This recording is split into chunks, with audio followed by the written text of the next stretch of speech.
Frugal Crafter. In this art marketing vlog, I'm gonna show you how to game social media to get more eyeballs on your artwork or your shop or your crafts or whatever you are doing in your artsy endeavors. This video is brought to you by richbombbusiness.com and their handmade training course. If you are thinking about starting up your very own handmade business, or maybe you got one that needs a little help, her free handmade training course will help you from setting up the shop, deciding what to sell, and launching your shop. It's such great advice and it is totally free. You can find out more at freehandmadetraining.com. Okay, so spoiler alert, there's no way to game social media. There'll be all these tips and tricks that pop up every few weeks on how you can get more hits, more views, more likes, more thumbs up. But the thing is, these software developers that design all these platforms, they are constantly changing their algorithms so that you can't do that. The best way to succeed on social media and to get people excited about what you do is simply by being a human being and talking like people actually talk. I mean, think about it. If you're looking through your Facebook feed and one of your favorite artists pop up, like a post from their fan page, you're going to respond more to somebody that is engaging with you and not just trying to sell you something. So say it's been snowing and that big snowstorm we had when like half the East Coast was just completely bombarded and people were snowed in. I mean, a post that said, hey, I hope everybody's safe and staying inside warm and cozy during the snowstorm. I'm going to work on some new Angora mittens. What are you up to? You know, that's so much better of a post than saying, I've got 3 new styles of mittens in my shop. Click the link to see more.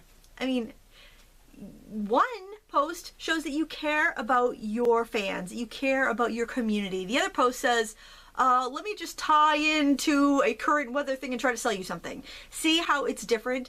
When you're on social media, you should be engaging with your community. The next tip is to share a photo when you share a post on social media, especially if you're sharing a link. So let's say you have a brand new video coming out where you're teaching people how to make a mixed media card. Instead of just sharing that link from YouTube or Vimeo, wherever you have that video embedded or posted natively, upload a photo of the finished project and then share the link in your post. That way more people will see it because Facebook likes to promote photos and videos that are natively embedded. So it will promote that natively embedded photo, but then if people want to see the tutorial, they can easily click the link and get right over to your YouTube channel or your website to see the rest of that. So anytime you're going to share a link to something that's, you know, kind of going back to your turf, your website, your YouTube channel, make sure you upload a photo so it'll actually get seen by people. Ask yourself why before you jump on the next social media bandwagon. There are so many different platforms out there, but not all of them are going to work for your business, and I don't know anybody that has time to be on all of them. So for me, my business mainly caters to adult women. So the platforms that work really well for me are Facebook. I mean, we're all there anyway. We're in all different Facebook groups for our kids' activities and to catch up with people we went to high school with. I mean, that's where my peeps are. They're on Facebook. They're on Pinterest. They're on Instagram. And the other ones, Twitter, Snapchat, those aren't really that big for me. I'm on Twitter, but it doesn't really resonate with my fans, and I have a really hard time building a community there. And my channel, my website, it's all about the community of crafters that have come together. So I can have a conversation in Facebook. I can share photos on Instagram. We all hang out in the comments on YouTube. But the main goal of these social medias, besides having the conversation and being able to kind of let people follow me in different places, the second goal is to bring people back to my website or back to my YouTube channel where they can consume my content, and that's how I get paid, when people see the ads that are on my website or on my YouTube channel. So that's my why. That's why I'm out there. I'm out there so everyone can take part of the conversation. I'm out there to give value, but I'm also out there to bring people back to my my blog and my YouTube channel. So if you just want to jump on to the next social media and you're thinking, well, I want to be in Periscope, so let me just send everybody I know over to Periscope. If you're taking people off of your main website, your shop, your blog, and you're sending them away, that is a bad way to use social media, I think, if you're intending on selling. If you think by joining Periscope you're gonna grab a bunch of new people that wouldn't otherwise see you on those other medias, that's great. But if you're just sending the people you already have off to another social media network, I think I'd really think twice. I would definitely really think twice before I did that, because you could be losing your audience in that crazy distracting sea of social media. Anytime you have people on your website, you really don't want to send them away. You really want to keep them on your turf. You can make the most impact that way, and then they can see what you have to offer, and your business will grow because of that. You don't want to send your customers away. The next tip is to automate smartly. So when I post a blog post, that post goes out to four different social medias. So I use a service called Network Blogs, and that sends my post out to Twitter and Facebook and Google+. And the reason I use Network Blogs is because when it posts out, it'll actually show a photo in each of those networks. So it'll act kind of like you've uploaded a photo instead of just shared a link, which is really powerful.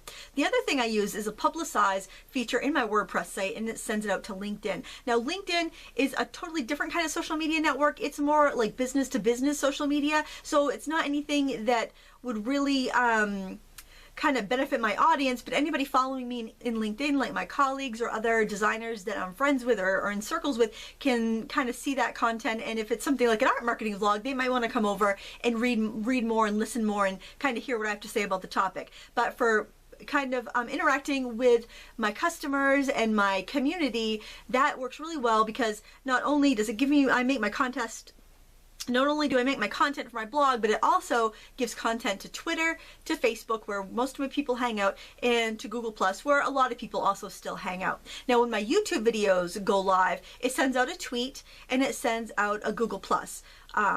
And the Google+ post is great because YouTube and Google+ are owned by Google, so they really want that to do well. They want to kind of cross-promote those very well. For Twitter, it just shows a link. So then later, if I want to promote that video on Twitter, what I want to do, just like I do on Facebook, is I want to upload a picture of like the thumbnail or the finished project, whatever it is the video is about, and then share the link. That way, people will see that when they're scrolling through, because Twitter goes so fast. When you're scrolling through your Twitter feed, if it's not a photo, you might miss it, because there's just so much stuff being pumped out all the time. And I think that's kind of why my content doesn't do very well on Twitter. My content tends to be more long format. I like to hear what you guys say. I like to have a conversation. I like to interact. And Twitter is such a quick moving, fast, kind of little bits and snippets that it's really hard to be able to engage meaningfully for me on that format. But for you, it might be in a different situation. All situations are different. If you skew to a younger audience, using Snapchat and Twitter may be the most effective means of communicating with your audience. You just have to know how to reach your target audience, your people, your community. And that's the thing about social media. You need to build a community. Now, if this kind of overwhelms you and you think that you can never keep up with it, you can use schedulers, and that's a lot different than automating, because you can actually just pre-write all your posts, and the schedulers like Buffer, Hootsuite, and this others will just kind of spit out the posts for you when you tell them you want to. So that can be really helpful, especially if you're a self-employed